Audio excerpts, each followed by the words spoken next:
天下第一好的穷闺蜜，一朝穿越成顶级富豪，直奔我面前红眼拽我，嫁我儿，以后吃香喝辣，我半推半就成豪门少奶奶，正得意。总裁老公携白月光高调回家要气我，闺蜜甩来股权转移书，拿走，离开我儿子，我笑到飞起，拎包就溜。豪门少奶奶哪有公司股权香？睡醒，我只觉得浑身酸痛，尤其是腰，像是被车碾过一样。我揉了揉眼睛，刚想翻个身，突然发现身边还躺着一个人，秦燕。我愣了一下，脑子里瞬间闪过昨晚的画面，她喝得醉醺醺的回来，双目红肿，一进门就把我按在墙上，声音沙哑地说：“你不要走。”然后就是一片少儿不宜的画面。结婚1年，她连碰都没碰过我。我知道秦燕一直对我避而不见，嫌弃我是他妈指定的儿媳妇人选。我脸一红，赶紧掀开被子想下床，刚一动，她就醒了，目光冷冽地扫了我一眼，随即皱了皱眉：“你怎么还在这儿？”我一愣，心里顿时涌上一股火气：“秦燕，你什么意思？昨晚可是你主动的。”昨晚我喝醉了。她不耐烦地打断我：“你别多想。”我气得差点笑出声。我别多想，你昨晚可不是这么说的，你一口一个亲爱的，够了，这么说的，你一口一个亲爱的，够了。她猛地坐起身，眼神凌厉地看向我：“许之夏，昨晚的事就当没发生过，你最好也忘掉。”我瞪大眼睛，心里一阵酸涩，这就是我嫁了1年的男人，提起裤子就不认人。我气急，就在房间里一阵捣鼓。半个小时后，我火急火燎拖出一个行李箱，他甚至不敢直视我的眼睛，扶额苦笑：“你又要去我妈那？”我冷笑一声：“不然呢？留在这儿看你演戏。”1年前，我正风里来雨里去，累得跟条狗似的送外卖。结果有一天，我正在路边啃着猪脚饭，突然看见一身名牌的女人从劳斯莱斯下来，原来她正是我那天下第一好的穷闺蜜，穿越到了这顶级富豪的身上。四目相对的那一刻，我们俩在街头抱头痛哭，她一边抹眼泪，一边拍着我的背：“别哭了，别哭了，不然这样吧，之夏，你嫁给我儿子，咱们就能一直在一起了。”我抽抽搭搭地问：“你儿子帅吗？”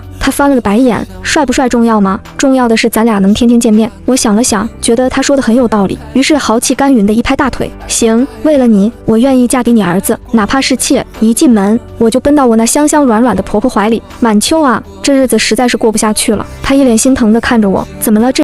她一脸心疼的看着我：“怎么了这是不是秦燕那臭小子又欺负你了？”我一五一十说完之后，她气得一巴掌打在床垫上：“这儿子算是废了。”她咬牙切齿地说：“我明天就把他那黑卡给停了，看他还能不能这么嚣张。”有他这句话，我爽了。真的？那你顺便把他的跑车也收了吧。她一脸看我不成器的样子，瞧你那没出息的样子。在闺蜜婆婆那待了3天，我被她苦口婆心的劝着回家了。原因是她遭不住我天天拉着她熬夜，年纪大了身子熬不住。才刚到小区门口，一阵急促的狗叫声打破了宁静。我转身的瞬间，一只大金毛朝我冲来，我下意识后退一步，它在我脚边重重摔倒在地，发出一声哀鸣：“阿才！”艾丽尖锐的哭喊声从身后传来，我还没来得及反应，它已经扑到狗身边。“你为什么要踢它？它只是一只狗啊！”我愣住了。我没有，我知道你不喜欢我，但你为什么要伤害一条狗？它做错了什么？秦燕闻声赶来，看到艾丽抱着奄奄一息的狗痛哭：“许之夏，你怎么能？”秦燕皱眉：“这狗戏精附体了吧？我连碰都没碰到它。”我急切地解释：“我没有踢它，是它自己倒下的。”够了！秦燕打断我：“我亲眼看见你走路的时候碰到了它，就算你不喜欢艾丽，也不该拿一只无辜的狗出气。”我气得差点笑出声。秦燕，你眼睛是不是长在后脑勺上了？以前跟闺蜜彻夜长谈才知道，艾丽以前为了当上少奶奶，没少算计她。上个月她突然回国，秦燕给她安排到同一个小区居住，那边艾丽的啜泣声还在继续。我耸了耸肩：“那就查监控喽。”事实摆在眼前。秦燕冷眼看向我：“你什么时候变得这么狠心？”就在这时，兽医匆匆赶来，经过仔细检查，他皱起眉头，应该是被人为下药了。空气仿佛在这一刻凝固了。我猛地看向艾丽，她脸色瞬间惨白。秦燕的表情从震惊转为愧疚：“不是我下的。”话还没说完，秦燕抬手就是一巴掌，重重地扇在我脸上：“够了，你连动物都害，根本就不配当秦家的少奶奶。”我捂着火辣辣的脸：“你为了他，为了这只狗打我？你以为我稀罕当这少奶奶？你这么喜欢他，娶她进门啊？还有你！”我看向艾丽，反手就是给她一巴掌：“你别在这里装可怜，你以为我不知道你在打什么算盘？你回国不就是想抢走秦燕吗？能下药害自己的狗嫁祸给我，真是够狠的。”艾丽的脸色瞬间惨白，嘴唇颤抖着：“你怎么能这样冤枉我？你怎么能这样冤枉我？我怎么可能伤害阿才？他是我从小养到大的，你还要闹到什么时候？”艾丽不是那种人，你别再污蔑她了。我气得差点吐血，转身就走，心里只有一个念头：找闺蜜告状。她正坐在沙发上，手里拿着一包薯片，一边吃一边骂：“这日子真是过不下去了，男人都是大猪蹄子，你也吵架了？”我紧皱眉头，一脸疑惑，好半晌我才知道怎么了。起因是我公公秦兆川回来了，一进来就直接开门见山：“我明天要去国外工作半年，公司那边已经安排好了。”半年？闺蜜晚秋皱了皱眉：“你这年纪了，还折腾什么？公司次的事交给秦燕不就行了？这次的项目很重要，我必须亲自去。秦兆川态度很坚决。老秦，你是不是有什么事瞒着我们？秦兆川有些不耐烦。我能有什么事瞒着你？别胡思乱想。听完下来，我心里冷笑。什么项目重要？不过是想去国外照顾他那可怜巴巴的初恋罢了。他瞪大眼睛，你怎么知道？秦燕前几日告诉我的，还让我千万别跟你说。好啊，这父子俩一个比一个能装，为了初恋连家都不要了，真是好样的。此时此刻全盘托出后，我俩面面相觑，沉默了好一会儿。我看着他，心里一阵酸涩。我知道，一阵酸涩。我知道，他虽然表面上强势，但心里其实比谁都难过，毕竟那是她的丈夫。我轻声问，实话说，我想离婚了。晚秋双眼放大，大腿一拍，你离，那我也离。行，那咱们一起离。我俩一拍即合。他突然想到什么，不然你晚一天离，错开比较好约号。一阵门铃声响起，还没等我去找艾丽算账，他倒好，亲自找上门来了，身后还跟着提着大包小包的秦燕。妈，艾丽回国了，说想来看看你。晚秋正在气头上，直接开呛，人来就行了，怎么还带个花瓶来？好样的，不愧是我的好龟龟，给你点个赞。不知道的还以为她才是你媳妇呢。我在一旁煽风点火，成功让秦燕表情不悦起来。她瞪了我一眼后，将礼品放下。妈，这些是艾丽亲自给您挑的补品。晚秋拉着我的手指把玩，没有接话。艾丽的脸色瞬间变得尴尬，声音柔柔弱弱的。阿姨，这些都是我从国外精心挑选的，吃了美容养颜，精心挑选。晚秋挑了挑眉，再精心下点药，是不是就能让我这老太婆早点归西？岂不是正合了你意？我在一旁憋笑憋得肚子疼。论毒舌，没人能比得过她。秦燕的脸色瞬间沉了下来。妈，瞬间沉了下来。妈，艾丽特地跑过来看你，你这样说话不合适。艾丽眼泪啪嗒啪嗒的掉下来，声音哽咽，都是我不好，我不应该来的，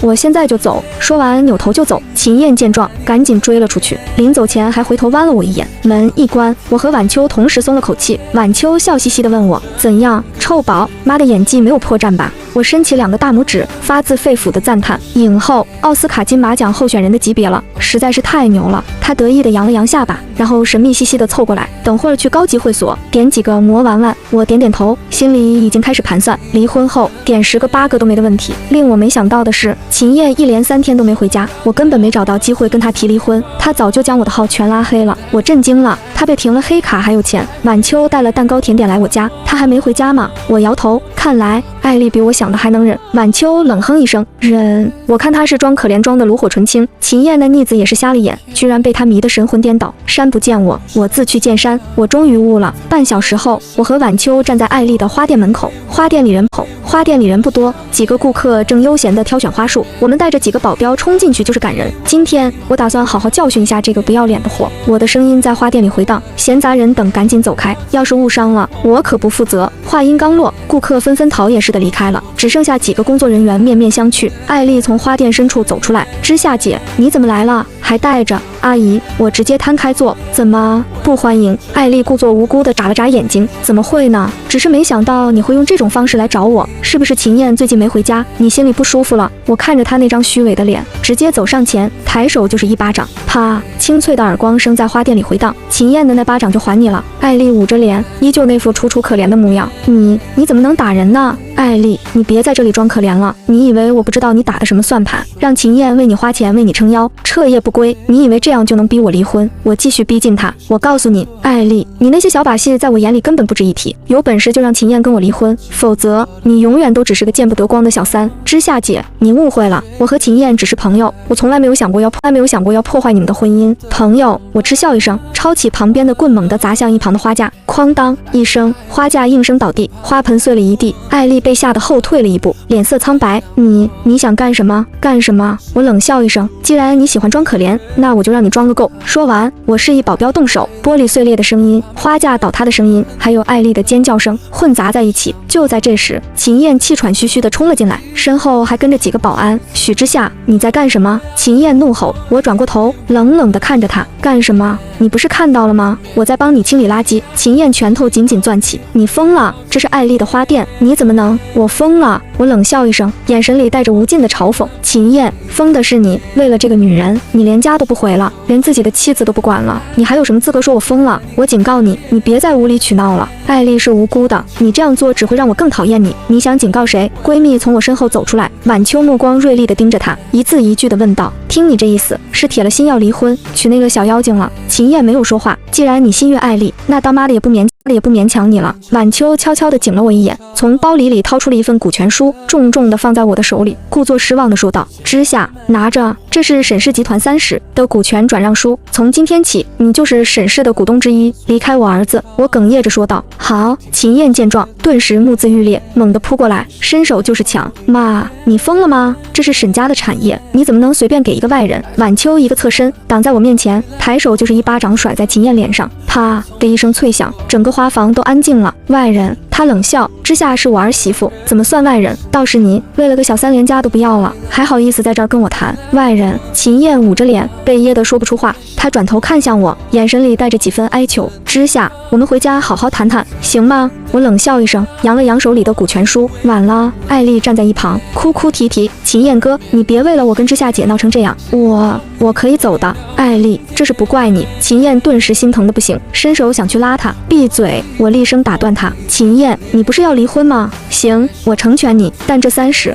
的股权，你1分也别想拿走。秦燕的眼神瞬间变得狰狞，她猛地抓住我的手腕，力道大的几乎要捏碎我的骨头。许之夏，你别太过分，沈氏的股权不是你说了算的。放开他！晚秋一声厉喝，身后的保镖立刻上前将秦燕推开。秦燕，我告诉你，沈氏是我一手打下的江山，我想给谁就给谁。你要是再敢动之下一根手指头，小心我把剩下的股份也给他。妈，我们走吧，这种地方我1分钟都不想多待。3天后，秦燕的律师找上门，要求分割夫妻共同财产。我以他出轨为由分了5的股权给他，心痛的我3天睡不好觉。这不正在全市最豪华的餐厅吃着全海鲜宴解解气。我夹起一只肥美的龙虾时，余光瞥见隔壁桌坐着秦兆川，旁边还跟着一个女人，正给一个5、6岁的小男孩喂饭。赶紧捅了捅晚秋的胳膊，轮到你了，该离婚了。晚秋正埋头啃着一只螃蟹，头也不抬。啥轮到我了？离婚也得等我吃完这顿再说。我无奈，示意看了看隔壁桌，你看那是谁？晚秋顺着我的目光看去，呵，老东西。秦兆川显然也看到了我们，脸色瞬间变得尴尬。他硬着头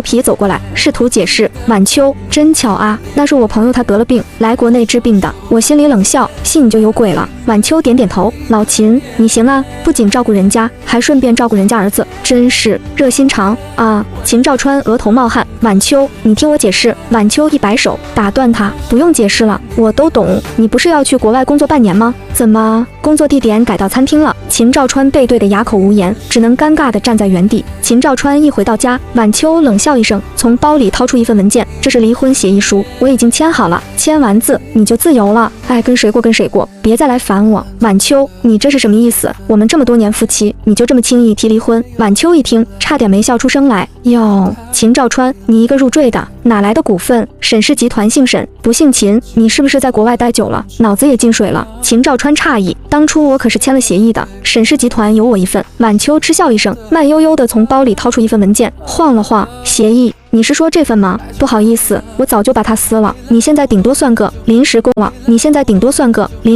连个正式员工都不如，还想分股份？做梦呢！秦兆川气得脸都绿了，我忍不住笑出声。你这战斗力也太强了吧！晚秋得意地扬了扬下巴。那当然，对付这种渣男就得狠一点。我俩为了庆祝都恢复了单身状态，定好了全球旅居计划，准备开启富婆的潇洒生活，只得天天混在各大蹦迪所，摸着手里的8块腹肌才吃得下饭。不过常在河边走，哪有不湿鞋？我晃了晃手里的3根验孕棒，2条告明晃晃的刺眼，心想完大了。正当我盯着验孕棒发呆时，晚秋风风火火地推门进来。臭宝，明天新开了一家高级会所，听说来了几个超帅的小哥哥，咱们一起去嗨啊！我面无表情地把验孕棒递过去，他接过来看了一眼，眼睛瞪得像铜铃。这是谁的？秦燕的。我摇摇头，我也不知道谁的。什么叫不知道是谁的？你这不是玩脱了吗？我心里一凉，怎么办？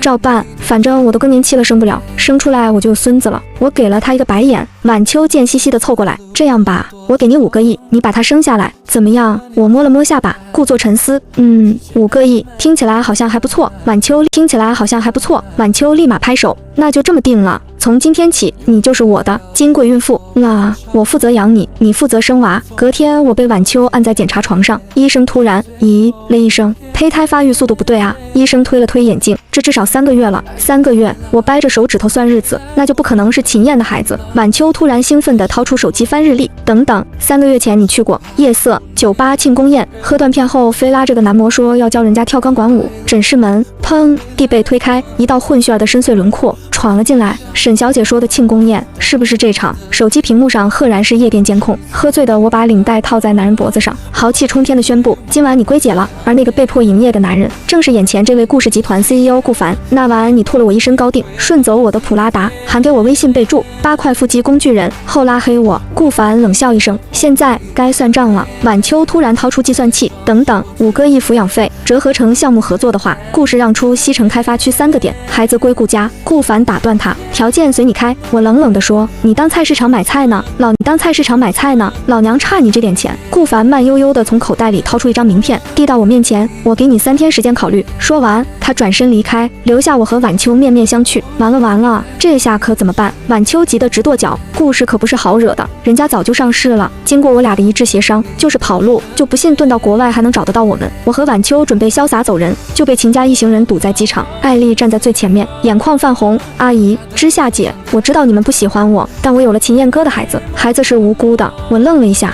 随即气笑了：秦燕，你行啊，连孩子都搞出来了，我们又没拦着你们结婚。秦燕脸色一白，垂下头：我懂了，心里已经猜到了7、8分。他肯定是把那时的钱挥霍光了，现在想靠孩子来挽回局面。秦兆川从后面走了出来。其实艾丽是我和初恋的女儿。全场瞬间安静了。艾丽是他和初恋的女儿。我瞪大了眼睛，手里的奶茶差点没掉地上。秦兆川清了清嗓子，继续说道：所以想要孩子，拿1个亿来换，我们依旧不信，看着他们演，直到秦兆川面不改色，从西装口袋里掏出一份文件，递给晚秋。这是亲子鉴定报告，你自己看。晚秋接过文件，扫了一眼。我凑过去一看，报告上赫然写着亲子关系成立。这下轮到我傻眼了，这怎么可能？秦燕也彻底懵了，这到底是怎么回事？我冷笑一声，拍了拍她的肩膀：秦燕，恭喜你啊，有情人终成兄妹，差点娶了自己的亲妹妹。秦燕听完，跪在了晚秋面前：妈，求求你保孩子吧，这可是您的孙子啊。晚秋冷笑一声，一脚踢开他：不成器的东西。秦燕被骂得狗血淋头，脸上红一阵白一阵。晚秋，你别忘了，艾丽是我的女儿，也是你的继女。如果这件事传出去，你觉得媒体会怎么写？豪门秘辛，儿子爱上继妹，这标题够劲爆吧？所以你现在是想用这个秘密来要挟我们？1个亿！我气得牙痒痒，正想怼回去，晚秋却突然笑了。他慢悠悠地从手机里翻出照片，晃了晃：秦兆川，你是不是忘了你还有个儿子？秦兆川愣了一下，什么意思？晚秋冷笑一声：你以为我不知道？今年刚满5岁，你说如果我把这个消息放出去，媒体会更感兴趣哪个？秦兆川的脸色瞬间变得铁青，拳头捏得咯咯响。沈晚秋，你别太过分！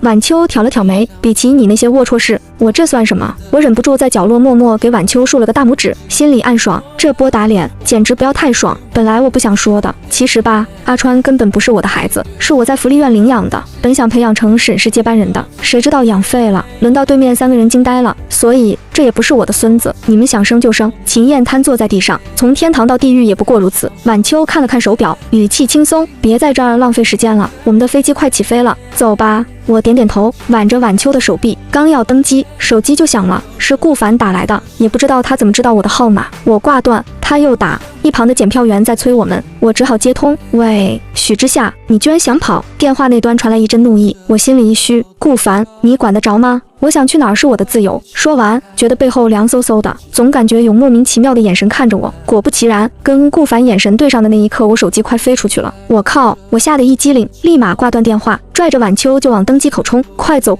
哈哈哈！哈哈哈！顾凡那小子脸黑得跟锅底似的。飞机如愿起飞后，我长舒一口气，晚秋靠在椅背上，笑得贼兮兮的。你说顾凡会不会气得直接买架飞机追我们？我翻了个白眼。他是钱多人不傻。空姐突然走过来，递给我们一张纸条，我打开一看，上面写着：你以为你赢了吗？游戏才刚刚开始。秦兆川，我和晚秋对视一眼，心里同时涌起不祥的预感。我抬头看向空姐，刚想问她是谁给的纸条，结果空姐已经走远了。完了！我捏着纸条，心里一阵发凉。这飞机上该不会全是秦兆川的人吧？话音刚落，飞机突然剧烈颠簸，机舱内一片混乱。1个钟后，飞机终于在一片荒岛上迫降。舱门打开的瞬间，几个黑衣人冲了进来，手里拿着武器，冷冷地扫视着机舱内的乘客，带走他们2个。为首的黑衣人冷声说道。我和晚秋对视一眼，心里明白，反抗只会让情况更糟，我们被劫持了。TMD， 只得乖乖地站起身，跟着黑衣人下了飞机。我们被带到一座荒岛上。秦兆川到底想干什么？我低声问晚秋。晚秋冷笑一声，还能干什么？老娘我死了就能得到沈氏财产。我心生懊悔，早知道就不该这么冲动，非要跑路。晚秋倒是看得开，怕什么？兵来将挡，水来土掩。再说了，秦兆川那老狐狸再怎么狠，也不敢针对我们下手，他顶多就是想吓唬我们，逼我们签个什么财产转让协议之类的。因为时差，国内的新闻依旧在报道我们的死讯，网上一变分为皖西派跟盐城秦家派。3天了，我和晚秋在这荒岛上过得跟野人似的，写的 SOS 卫星也没发现我们。正当我们俩快要被精神压力折磨得双目无神，外面传来一阵直升机的轰鸣声。我推醒旁边睡着的晚秋，晚秋，你听，是不是有人来救我们了？他躲在我身后，不会是什么野生老虎之类的。紧接着，门被一脚踹开，顾凡带着一群人冲了进来。顾凡，我惊喜地喊出声。顾凡扫了我们一眼，眼神里闪过一丝心疼。顾凡快步走到我面前，蹲下身，没事吧？我摇摇头，你怎么找到我们的？他摸摸鼻子，支支吾吾才吐出句：我把秦兆川打腿折了。晚秋在一旁拱我，行了行了，别在这儿腻歪了，赶紧离开这个鬼地方。顾凡站起身，公主抱我起来。我们刚走出木屋，几辆越野车疾驰而来，车上跳下来一群人，为首的正是一瘸一拐的秦兆川。顾凡，你果然来了。秦兆川冷笑着说道。秦兆川，你找死！顾凡，你让我在国内混不下去，我就要你死！说着就掏出了枪对着顾凡。几辆警车疾驰而来，将秦兆川一行人团团围住。秦兆川，你涉嫌绑架、敲诈勒索，现在正式逮捕你。警察走上前，冷冷地说道。秦兆川脸色瞬间惨白，顽力抵抗。顾凡，谢谢你了。顾凡揉了下我头发，谢什么？我可是孩子的爸爸，这不是应该的吗？晚秋在一旁忍不住插嘴，行了行了，你们俩别在这儿腻歪了，赶紧回家吧。回到城市后，我们的生活终于恢复了平静。如果忽略顾凡每天像个老妈子一样围着我转的话，顾凡搬进了我和晚秋的别墅，美其名曰照顾孕妇。晚秋虽然嘴上嫌弃，但心里其实挺高兴的，毕竟家里多了个能干活的男人。顾凡，你能不能别老盯着我吃饭？我又不是3岁小孩。我无奈地看着他。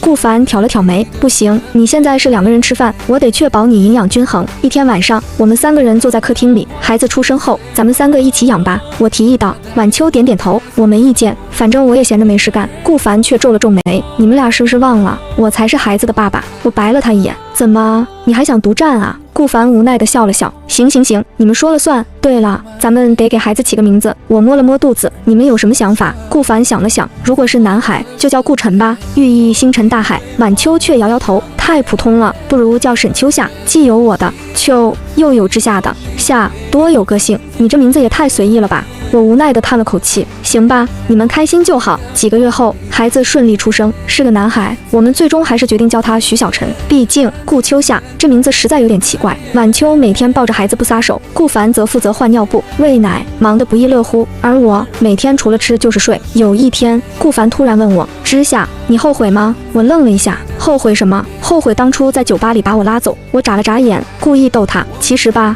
我是故意的。原来你早就盯上我了。那当然，不然你以为我随便拉个人就敢叫钢管舞？晚秋抱着顾晨从房间里走出来，看到我们腻歪的样子，忍不住翻了个白眼。行了行了，别在这儿腻歪了，赶紧来帮忙换尿布。